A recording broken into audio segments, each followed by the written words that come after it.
This video will be on self-differentiated learning. And what I'm going to do for this video is discuss how self-differentiated learning was utilized in our plot module. So as you can see here through the plot module, we have the goal setting, which was one of those pillars of UDL. What are we going to be talking about? Getting students prepared for the learning. We had a mini lesson. This would have been the direct instructional time, where we have instructed the students on plot. And now we have a self-differentiated learning. So on this particular lesson, as we are discussing plot and hoping that at the end of this lesson, students will be able to identify the elements of plot, what we've done is we have created a choice board, if you will, of ways that students can continue to learn about plot. So they can choose a story, watch a Pixar short, or write a story. And within each of these sections, students can simply click on that, and that'll take them to that element of the story. One of the problems that sometimes happens within this student choice is students make poor choices.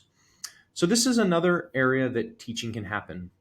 Teaching, encouraging students, trying to get them to stretch, try something new, become competent with something that they're good at, maybe watching a Pixar short.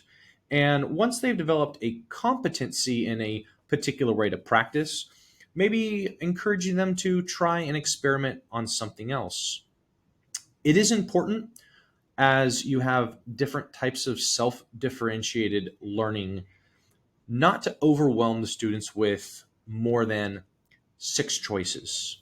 There's kind of this choice paralysis that sets in. So for most of the curriculum, we've kind of kept with the same 6 choices and just kind of rotated through them as the standard and content have allowed.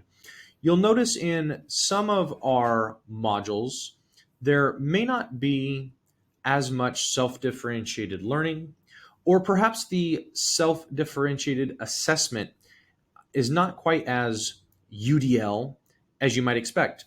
And that's because it becomes very hard to utilize certain types of standards. So for instance, writing standards, very hard to make a UDL, student choice, student buy-in on a writing standard.